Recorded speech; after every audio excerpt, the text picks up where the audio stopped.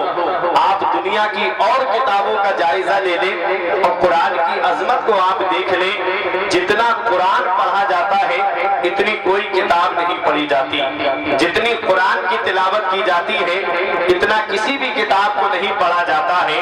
اور یہ ہمارے قرآن کی شان ہے، یہ قرآن کا اعجاز ہے کہ اور کتابوں کو آپ ایک بار پڑھیں گے یا ایک بار سنیں گے، دوبارہ آپ کا دل نہیں کرے گا اس کو پڑھنے اور سننے کے لیے، لیکن یہ قرآن کی شان ہے کہ جسے جتنا زیادہ سنا جائے اتنا ہی مزہ آتا ہے، جتنا زیادہ اس کو پڑھا جائے اتنا ہی لطف آتا ہے۔ تو قرآن وہ اللہ کی کتاب ہے جس کی بار بار تلاوت کی جائے، جس کی تلاوت کبھی بند نہ ہو، جس کی تلاوت کبھی ختم نہ ہو۔ اگر ہم قرآن کو قرأ یقرأ قرآن و قراءتن سے مشتق مانے تو اس کے معنی آتے ہیں وہ کتاب جس کی ہر بار تلاوت کی جائے، جس کی بار بار تلاوت کی جائے۔ اور قرآن کو اگر ہم قرأ یقرأ قرنن سے مشتق مانے تو اس کے معنی آتے ہیں ملانے والی، اس کے معنی آتے ہیں جمع کرنے والی۔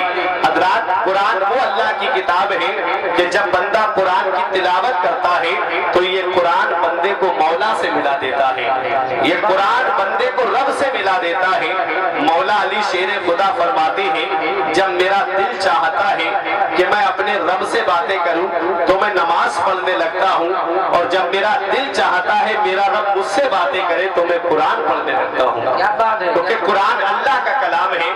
آپ اتنی خاموشی کے ساتھ یہ پروگرام سن رہے ہیں، جتنی زیادہ تعداد میں آپ ہیں اتنی خاموشی کے ساتھ پروگرام سنے نہیں جاتے ہیں۔ ارے جنگ میں کاغذی افراد سے کیا ہوتا ہے، ہمتیں لڑتی ہیں تعداد سے کیا ہوتا ہے۔ او مجاہد تو لڑو اپنے ہی بلبوتے پر، غیروں کی امداد سے کیا ہوتا ہے۔ بے عمل دل ہو تو جذبات سے کیا ہوتا ہے، اور کھیت بنجر ہو تو برسات سے کیا ہوتا ہے۔ آپ زندہ دلی کا ماحول پیدا کریں اور ذرا طرف کے بولیں سبحان اللہ۔ اصل میں بات کیا ہے، یہ ہمارے ممبر رسول پہ تشریف فرما یہ علماء کرام کا قافلہ، جب یہ اکابر ہی خاموش ہیں تو اس لیے آپ بھی ان کو دیکھ کر کے خاموش ہیں، لیکن علامہ احمد رضا منظری صاحب قبلہ جب تشریف لائیں گے تو یہ بھی بولیں گے پھر آپ بھی بولیں گے، ان کو بلوانے کا بہت اچھا ہنر آتا ہے۔ بس سنجیدگی کے ماحول میں چند باتیں آپ قرآن کے تعلق سے سن لیں۔ قرآن ہے کیا؟ قرآن اللہ کی کتاب ہے۔ اللہ نے چھوٹی بڑی تقریباً 104 کتابیں نازل فرمائی۔ چھوٹی کتاب کو صحیفہ اور بڑی کتاب کو کتاب کہا جاتا ہے۔ ان میں 4 کتابیں بہت مشہور ہیں، توریت، زبور، انجیل، قرآن مجید۔ توریت حضرت موسیٰ علیہ السلام پر نازل ہوئی، زبور حضرت داؤد علیہ السلام پر نازل ہوئی، انجیل حضرت عیسیٰ علیہ السلام پر نازل ہوئی، اور قرآن ہمارے آقا محمد رسول اللہ پہ نازل ہوا ہے۔ ان 4 کتابوں میں سب سے زیادہ افضلیت، سب سے زیادہ برتری، سب سے زیادہ فضیلت، سب سے زیادہ بلند مقام جس کتاب کو حاصل ہے وہ ہے قرآن پاک، کیونکہ قرآن وہ اللہ کی کتاب ہے جس کے اندر ہر چیز کا بیان موجود ہے، ہر چیز کا ذکر قرآن کے اندر موجود ہے۔ وَلَا رَطْبٍ وَلَا يَابِسٍ إِلَّا فِي كِتَابٍ مُبِينٍ، کوئی خشک و تر چیز ایسی نہیں جس کا ذکر قرآن کے اندر موجود نہ ہو۔ ہیرے قرآن کے اندر موجود ہے، جواہرات قرآن کے اندر موجود ہے، صدف قرآن کے اندر موجود ہے، گوہر قرآن کے اندر موجود ہے، اور جس مریض کو دنیا کے ڈاکٹروں نے لا علاج کر دیا ہو اس کی شفا بھی قرآن کے اندر موجود ہے۔